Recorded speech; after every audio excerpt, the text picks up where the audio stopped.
So, ito yun, ano? Pag-aralan natin, no? Babasahin ko yung mga lingkod ng Diyos.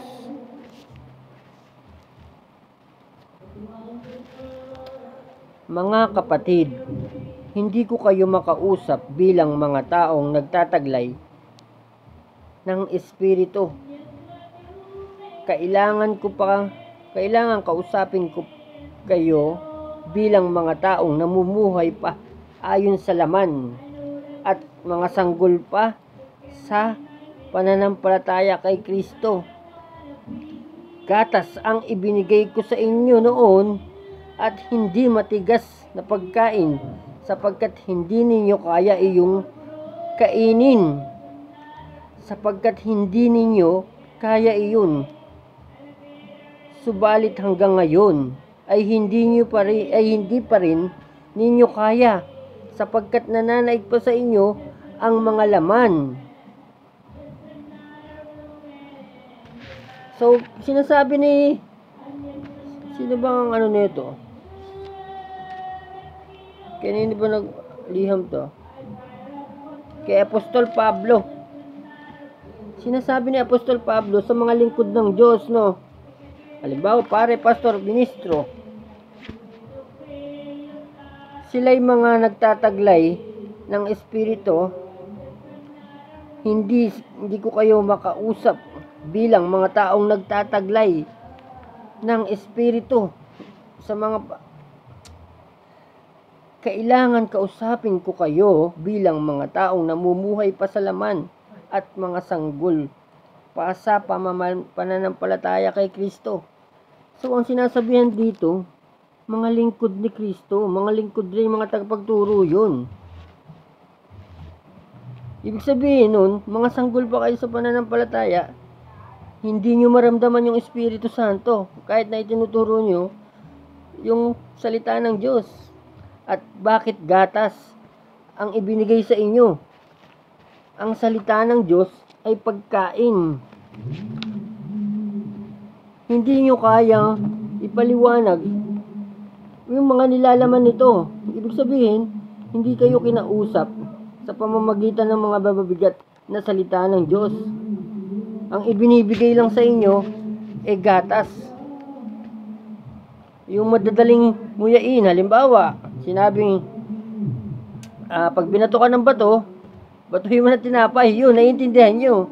Pero yung mga salita ng Diyos na matitigas o mahirap ipaliwanag, yun yung matitigas na pagkain. Pero yung malalambot na pagkain, yung madaling unawain dito. Halimbawa, isa pang malalambot na pagkain, yung naghasik. Kasi dito, yung maghahasik, may paliwanag dito. Hindi mo na kailangan ipaliwanag kasi yung mismong Biblia ang nagpaliwanag nito. Yung sagot doon sa maghahasik, di ba? So, sinabi ni Apostol Pablo doon sa mga lingkod ng Diyos, nagatas.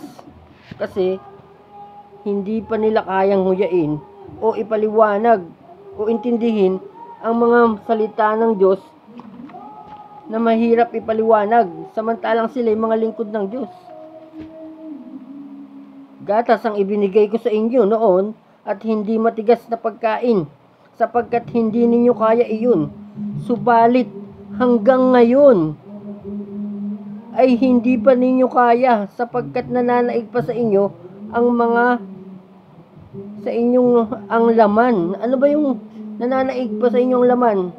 Bakit? Halimbawa, ikaw, Iglesia, Katoliko, born again, sinasabi mo, pagka dito ka sa amin, maliligtas ka. Pagka sa kanila hindi, yun, makalaman yun. Ang inyong pag-iinggitan at pag-aaway-away ay palatandaan na makasanlibutan pa kayo at namumuhay pa ayon sa laman. Kapag sinabi ng isang, ako'y kay Pablo at ako'y kay Apolos. Halimbawa, sino si Pablo? Si Pablo ay halimbawa nagtuturo ng isang pastor at si Apolos ay isang pare. Pag sinabi niyo ako sa pare, tapos ako sa pastor, isang halimbawa na tayo'y makalaman pa.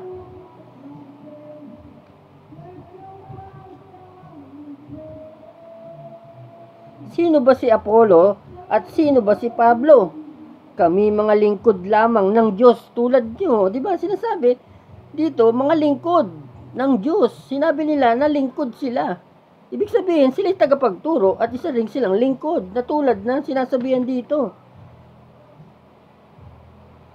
Kami mga lingkod lamang ng Diyos na kinasangkapan niya upang akayin kayo sa pananampalataya kay Kristo.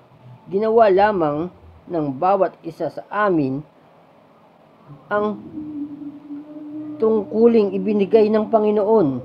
Ako ang nagtanim at si Apollo ang nagdilig, subalit ang Diyos ang nagpatubo at nagpalago. Hindi nagtatanim o nagdidilig ang mahalaga, kundi ang Diyos, sapagkat siya ang nagpatubo at nagpalago. Ang nagtatanim at nagdidilig ay parehong manggagawa lamang at bawat isa'y tatanggap ng gantimpala ayon sa kaniyang pagsisikap. Kami kapwa manggagawa ng Diyos at kayo ay kanyang bukirin. Kayo rin ay gusali ng Diyos ayon sa kahagandaang loob ng sa akin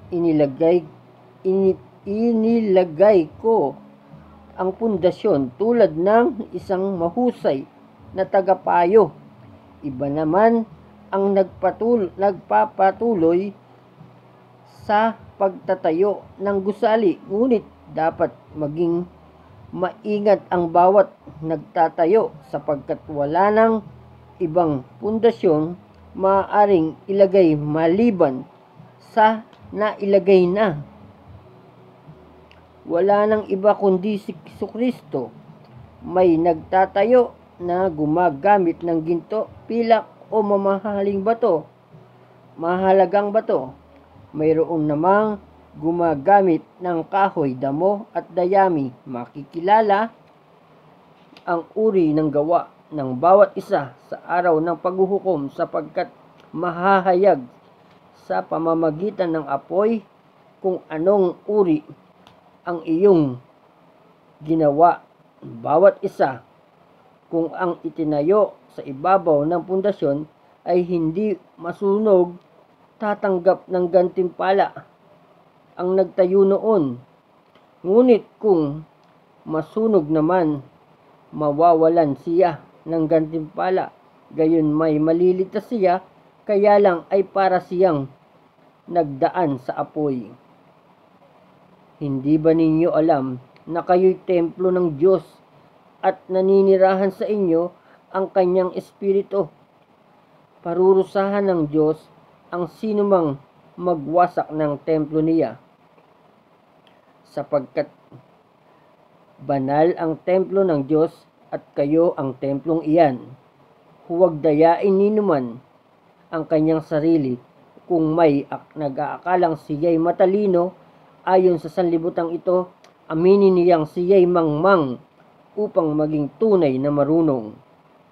Sapagkat ang karunungan ng sanlibutan ito ay kamangmangan sa paningin ng Diyos, gaya ng nasusulat.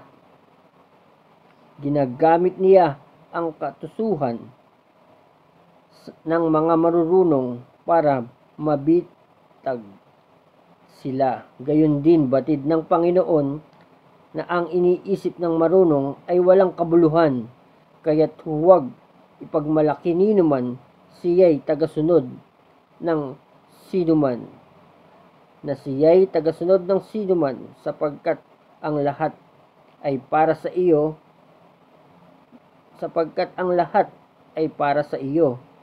si Pablo, si Apolos, si Pedro, ang sanlibutan ito, ang buhay ay kamatayan, ang kasalukuyan at ang hinaharap. Lahat ng ito'y para sa inyo. at para kay Kristo. At si Kristo na may para sa Diyos.